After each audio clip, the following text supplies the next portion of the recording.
Okay, so here we are talking about absolute value inequalities. We've talked about absolute value equations and we've talked about inequalities. So we're putting them together and we're going to talk about absolute value inequalities.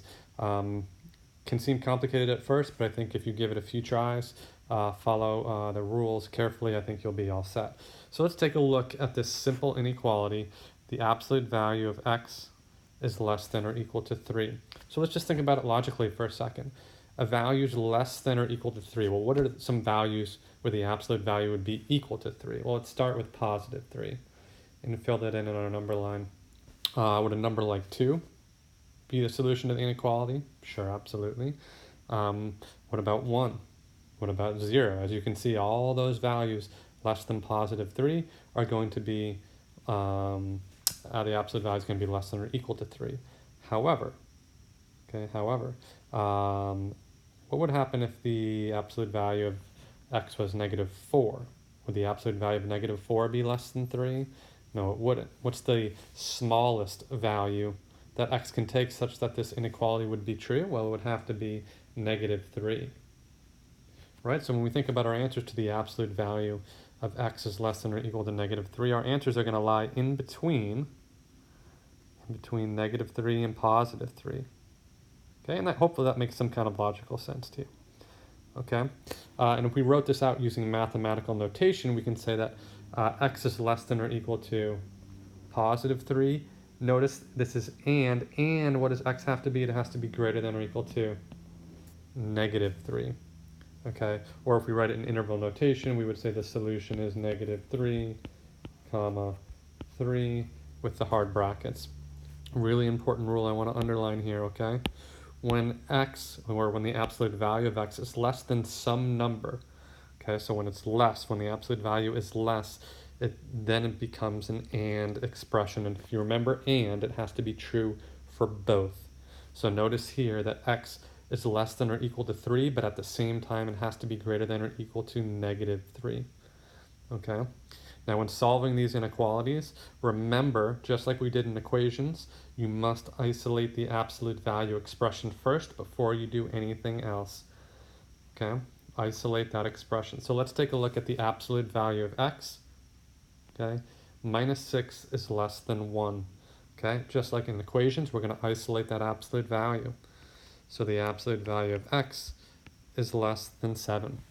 Well, much like we did above, what can you tell me about x? Well, I do know that x needs to be less than 7, while at the same time, x needs to be, greater than negative 7. So again, since the absolute value of x is less than a given number, this must be an and equation. Okay. One of the rules or phrases you're going to hear me come back to is this idea of something called split, change. What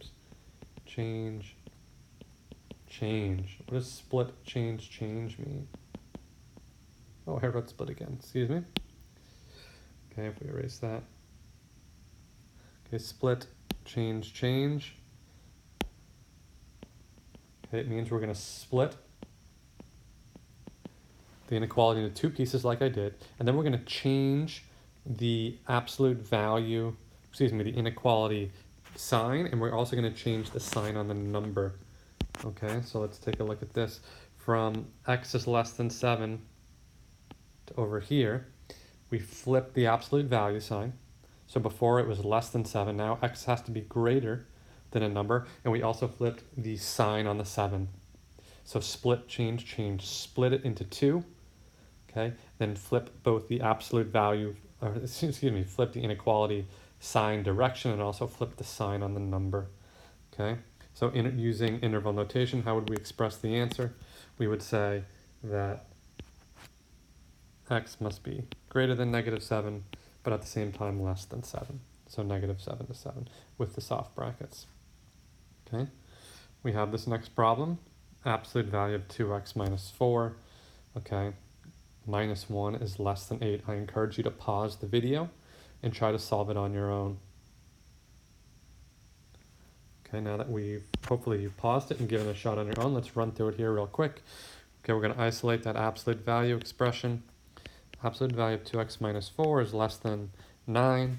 I've now isolated it, so I'm going to split it into 2. Split, change, change. We're going to have 2x minus 4 is less than 9.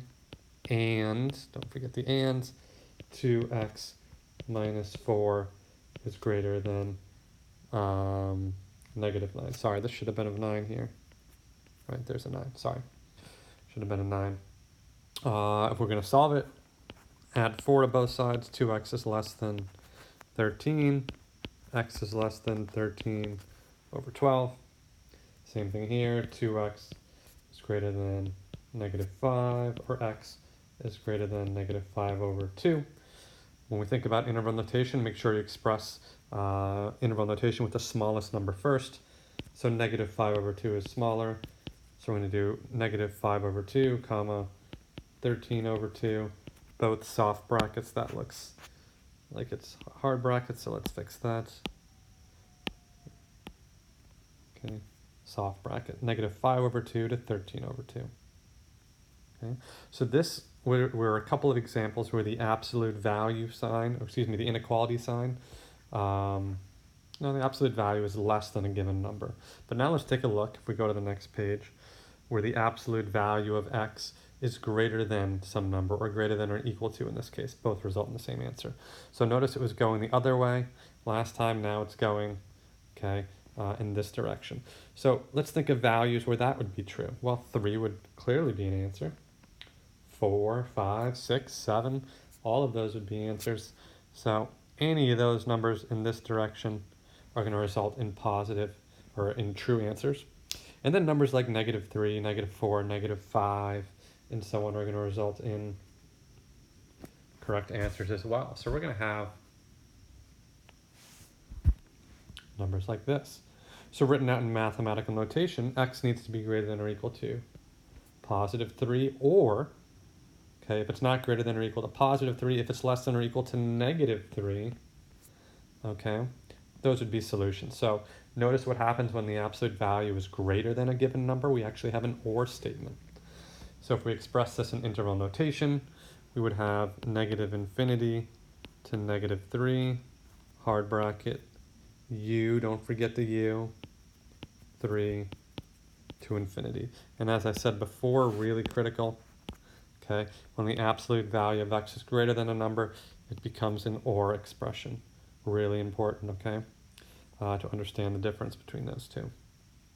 Okay, all the rules about isolating the expression, just like we did in equations, still hold true, as I mentioned before. So let's take a look at absolute value of x minus 6 is greater than 1. Again, isolate the expression, no different than before. Absolute value of x is greater than 7. Okay, same thing as we did before. We're going to break it into 2. Okay, we're going to say the absolute value, or excuse me, x is greater than 7, or x needs to be less than negative 7. We're still going to use the split, change, change again.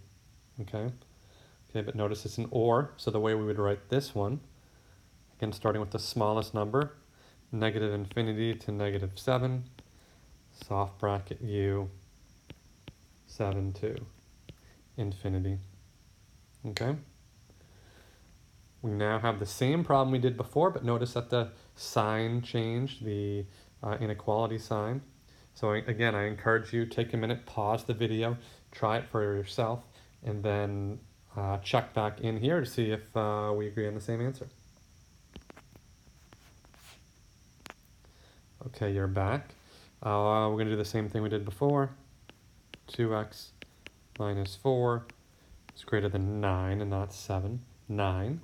We're going to do split, change, change. 2x minus 4 is greater than 9, or 2x minus 4 is less than negative 9. Solve again. 2x is greater than 13. X is greater than 13 over 2.